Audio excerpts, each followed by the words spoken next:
Well, it looks like the auto recession, if that's what you want to call it, or maybe a depression, is finally hitting Toyota because they have a massive truck problem. For the longest time. Whoa. For the longest Yo, Percocet, Miley Percocet, Percocet, Miley Percocet, represent, gotta represent. What is up, guys? Welcome on back to TK's Garage. And sales are hurting all manufacturers. Some are still having, their regular profits, including Toyota, when it comes to like their Corollas or their Priuses and other vehicles. But the one sticking point or the one pain point for Toyota right now is the Tundra, is their trucks. And not even just the Tundra, even the Tacoma, because they're priced so high.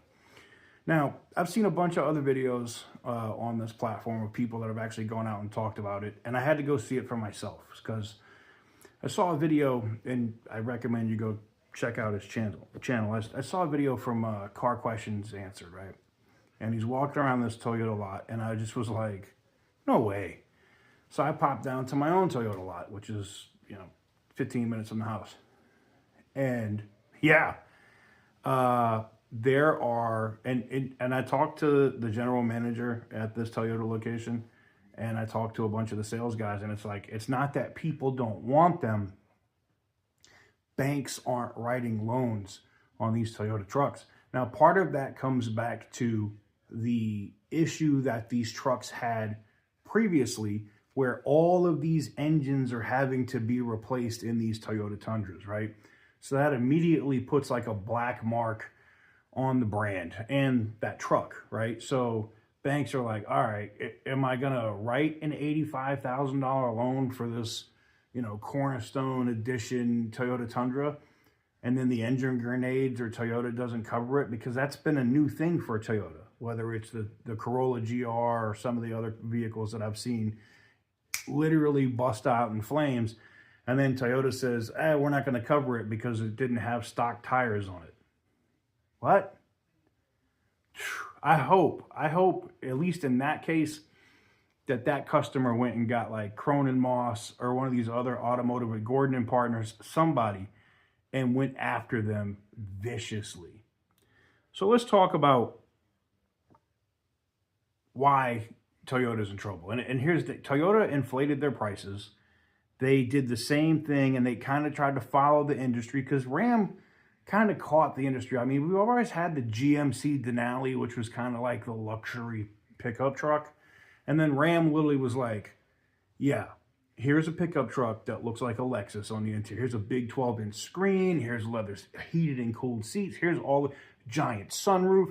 And once Ram started doing that, the rest of the industry is like, crap, we have to catch up, right? Chevy always had the high country. They've had that for a while, but it still didn't really match option for option like what you could get from a Ram, right? Like a Laramie or something around those lines. And what I find interesting is like Toyota has now played that game, and now these Toyota Tundras, they look great. They're beautiful trucks on the outside. Very nice looking trucks, man. Some people don't like the new style. They're calling them spaceships or whatever. I've been hearing that since '96 with the Impala. It looks like a spaceship. But the issue for Toyota here is price. And one thing you've never really heard from Toyota is $10,000 off. I mean, they have their Toyota-thon sales, right? But you never see massive rebates coming for Toyota on their trucks because they've never had to offer them. Ones that are highly desirable, like the Land Cruiser, right? Those Land Cruisers, usually if one of those are sitting on a lot somewhere, either another dealer somewhere else in another state is trying to get that one from that dealer because they already have somebody to buy it, because they're harder to get their hands on. Even the Land Cruisers are sitting. They have two right here where I'm at. And I was like, what? These aren't selling? And they're literally not selling because of the sticker price of these vehicles. The banks are not writing mortgages for cars. it's over. It worked. They were, dealers were making money hand over fist. Manufacturers were seeing record profits and money hand over fist. And banks kept writing these loans, some of these loans, insane loans, like 180% loan to value. That is absolutely insane. Some cases, 200% loan to value I've seen get approved. It's insane if you had good credit, right? So you have these people that paid, $85,000 for a Kia Telluride now, and they're running around going like, this thing's worth 23 grand. Like, what am I going to do with this thing? And they still owe 55 or 60 on it. It's insane. And that's the problem that Toyota is running into now. The truck's sticker price, even the lesser models are still in the high 70s, mid 70s. People are not buying. It's not that the people don't want to buy it. They can't. Banks aren't writing loans for these. I'm not the only one that's talked about this. I know if you guys are here, one of the homeboys here in town, Lucky Lopez, talks about the car industry in detail. And he comes from it from the same perspective as me as a car dealer, to be able to look at the what the banks are offering or what they're doing, because we all had those interactions. If you have a car dealership, you have those interactions with those different people at the banks, and they can tell you like, hey, this is going on, or hey, this is going on. And you can kind of get a gauge for what's about to happen industry-wise, right?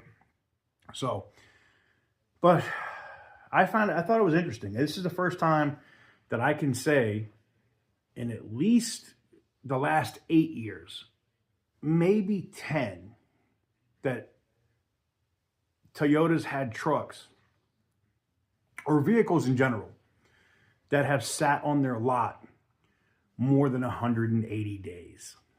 Yeah, think about that. Most Toyotas sell within 30 to 45 days, even when the market was bad, 60. 180 days of sitting time for a Toyota, that's really bad news for the industry.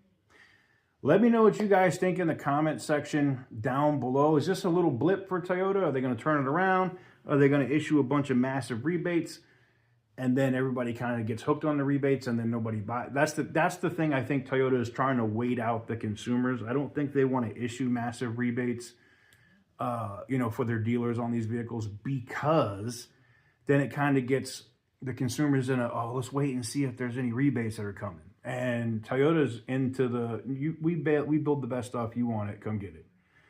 But I leave that question to you. What do you guys think? Let me know what you guys think in the comments below. Give the video a big thumbs up if you like what I do. Hit the subscribe button if you haven't already. And as always, stay petty, my friends.